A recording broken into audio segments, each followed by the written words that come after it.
So just last week we reviewed a bona fide horror classic in Dawn of the Dead. So why not go ahead and double down and give you Evil Dead. Let's get groovy. Even though he doesn't really say groovy in the first movie. 8 of spades. 2 spades. Jack of diamonds. Jack of clubs.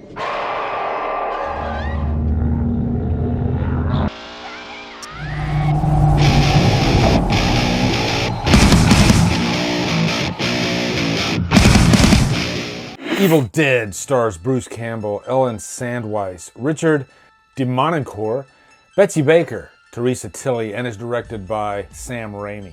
What's up, guys? I like challenging myself and reviewing those movies that are so sacred and, you know, just adored by the horror community.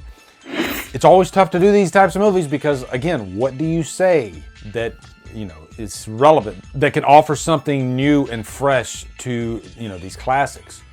So I'm going to offer a fresh perspective, I guess. Even though I've seen Evil Dead a couple of times, it's not the type of movie that you can just throw in at any time, at least for me.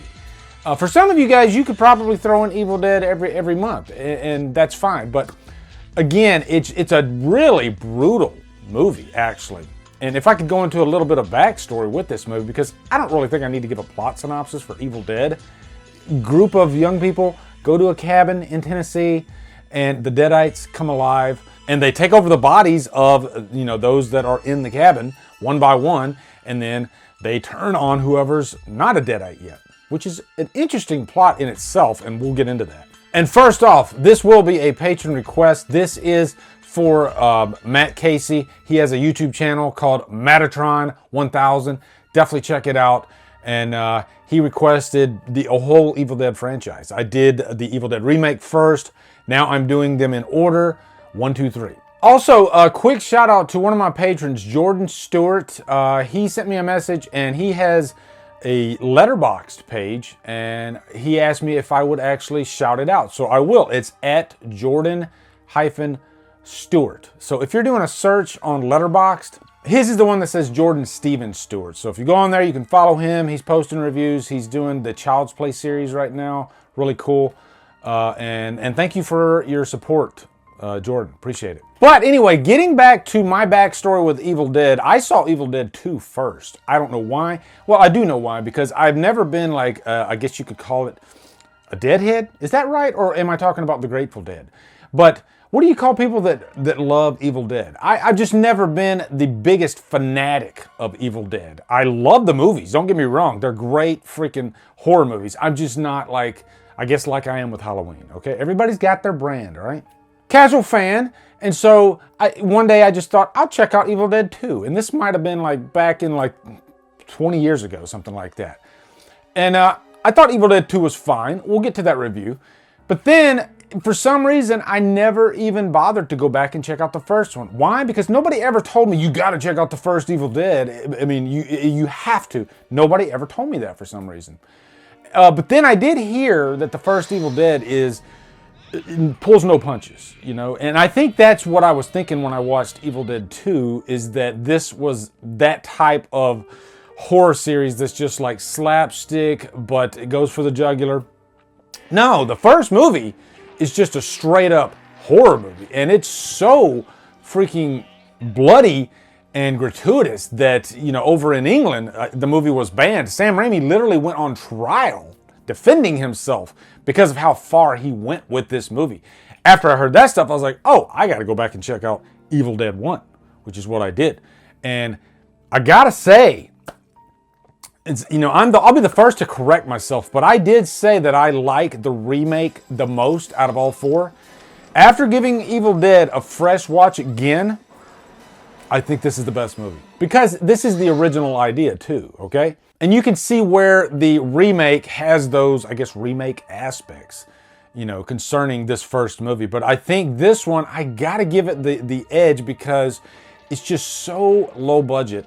You can tell it's low budget, and I kind of appreciate that even more about the movie because what Sam Raimi and company were able to achieve given how low the budget is. By the way, I own the Blu-ray, but this is the one that I always show off, and this is actually the DVD Ultimate Edition. And the reason I got this one was because the packaging is just so glorious on this. Like, look at this. It's just beautiful. It just keeps opening too. All that. So it comes with, what, 3 discs? It has that 1x1 We Will Take You documentary. I did a top 10 greatest horror documentaries. That documentary was on here. And this is the only way I think you can get it is if you have this. But it's on YouTube anyway. But I have it on DVD as well in this box set. You can see the back there, all the bonus features, everything. But again, for me, it's just that packaging. Jesus, like the Blu-ray, it doesn't really dazzle as much as this does.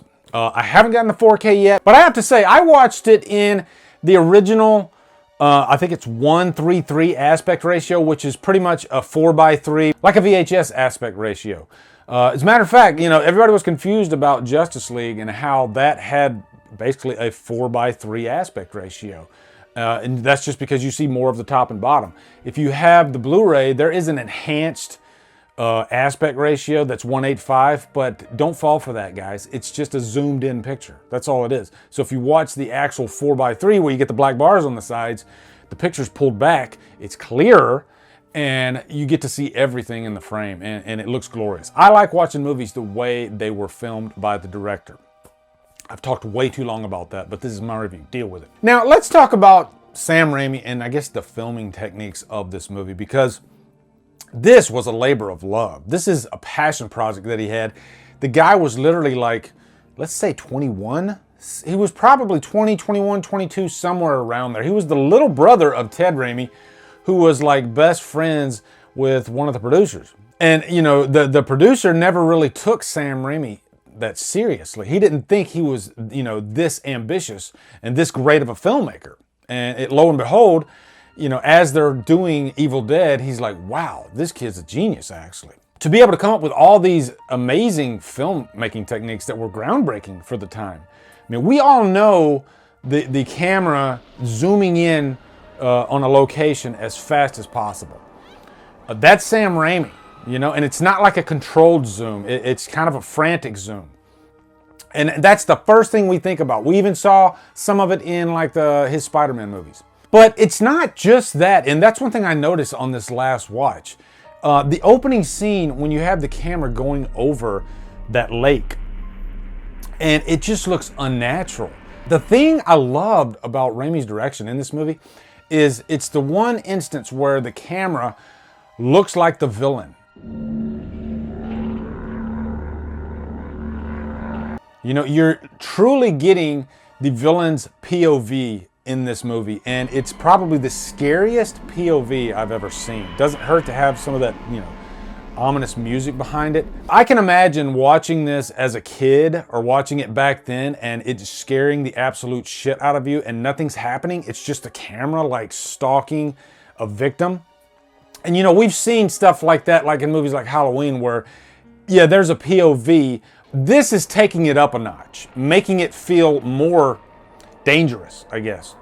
I saw a little bit of influence of Black Christmas in this too with the camera movements, you know. This is like Black Christmas on steroids in terms of like a POV shot. Just remember in Black Christmas, the beginning, when you see the POV of Billy going up to the attic.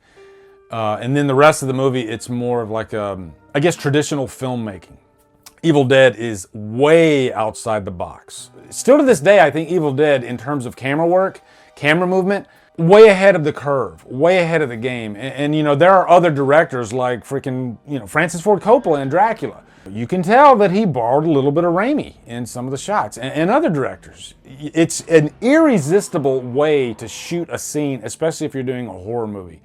And Raimi deserves all the credit. That young 21-year-old guy deserves all the credit. Now let's jump into the characters of this movie, because we kind of have to, right? It's Bruce freaking Campbell. I love that I watched Evil Dead 2 first, because when you go back and watch the first Evil Dead, it's a different Ash. It really is. He's still great, you know, but he's much more subdued all the way through. So much so that you would swear, if you hadn't, you know, seen the movies after this movie, that he would die in the movie, that one of the females would be the last person standing. But no, it's Bruce Campbell who eventually sees all this chaos going on around him and all his friends being killed and taken over by these deadites. Jumping back to what I was talking about at the beginning, can you imagine having to kill your friends, your best friend? You know, this isn't like Friday the 13th where you're killing this slasher that you've never heard of or seen before. And so you'd have no problem killing that person. But when you have to kill somebody that's, you know, a big part of your life and, you know, your best friend, your girlfriend, psychologically, that can really fuck you up. And that's what happens to Bruce Campbell throughout this movie. By the last act, he has completely lost his mind. But I like that he doesn't go full tilt like he does in 2 and 3.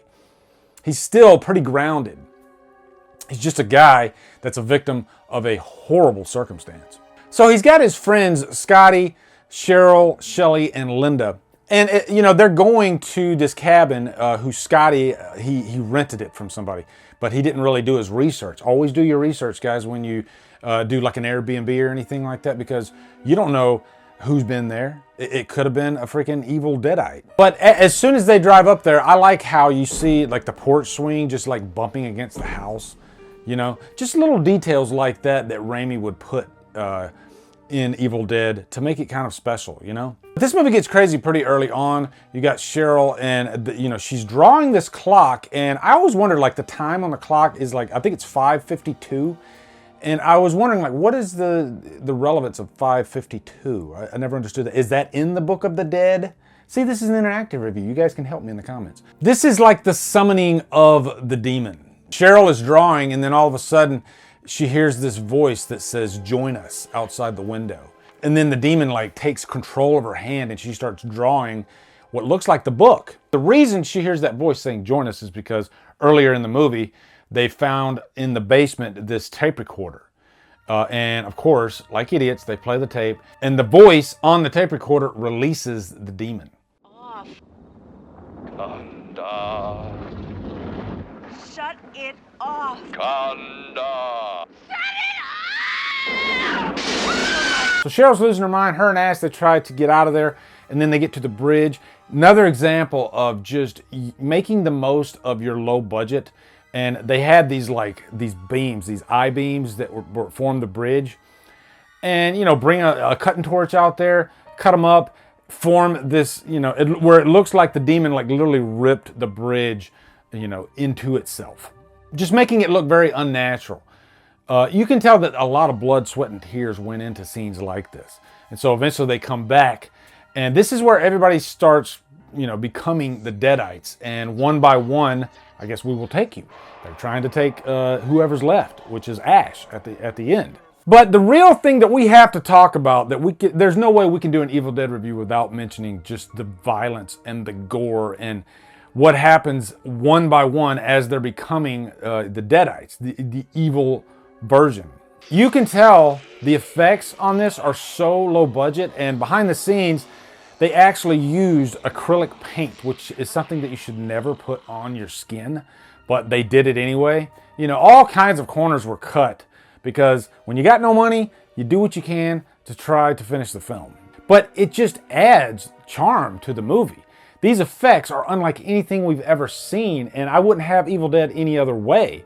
Hell, Greg Nicotero, who worked on Evil Dead 2, was stating that, like, if they would have had effects that, you know, they put a little bit of money in, this movie would have been, you know, probably one of the most groundbreaking horror films ever.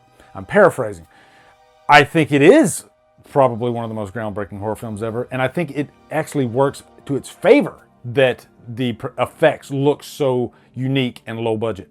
Because that's creativity. At the end of the day, we see practical effects. We know it's not real, right? So if you see something that you've never seen before and you see the work that went into that and the creativity, you know, they're using like stop-go motion and stuff like that to get the scene.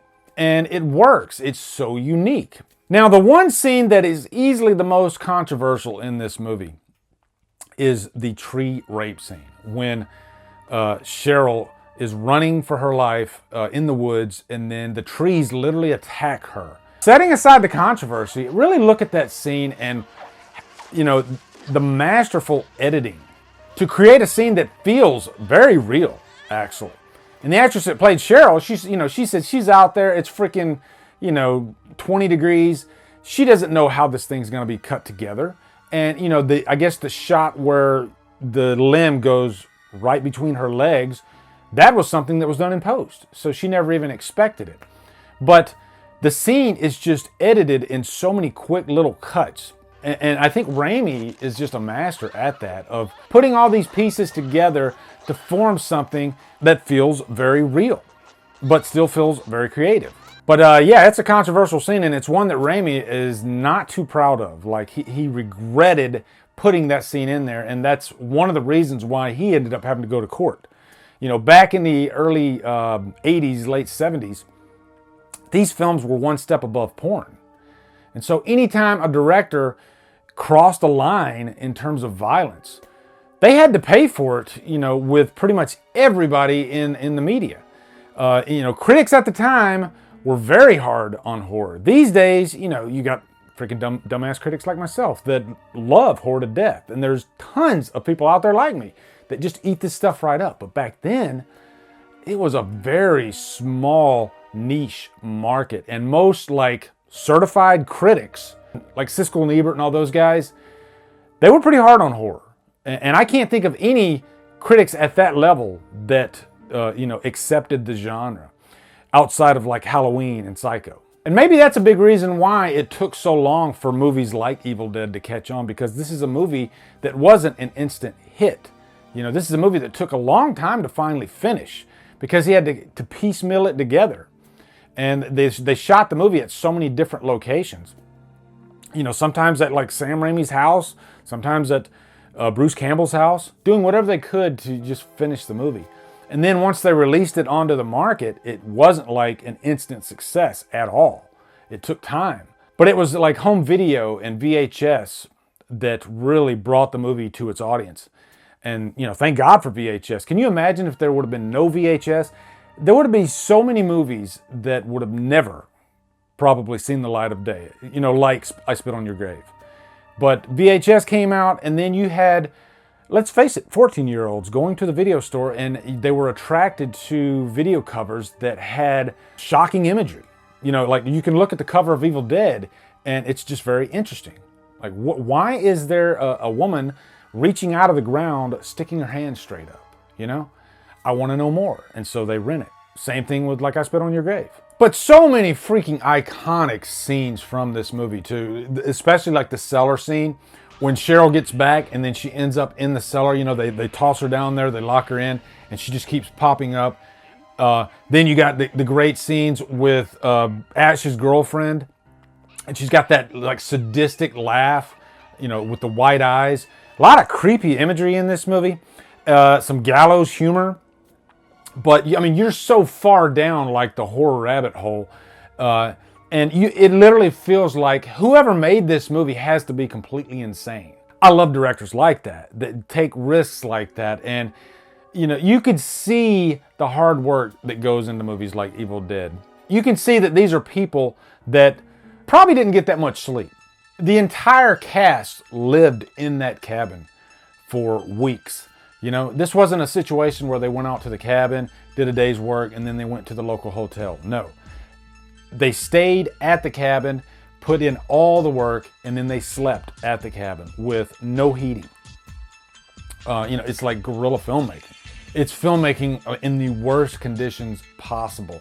And I think when directors do that, it's right there on the screen. It shows up. Either that happens or they don't finish the film. So for a rating for Evil Dead, of course, Trapped on an Island, easily one of the most important horror films ever made. And, I think we're going to be talking about this movie 100 years from now. It's that important.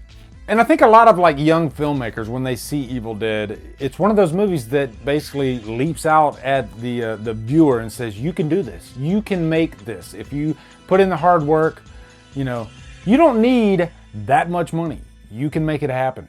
So anyway, guys, in the comments, let me know your thoughts on Evil Dead.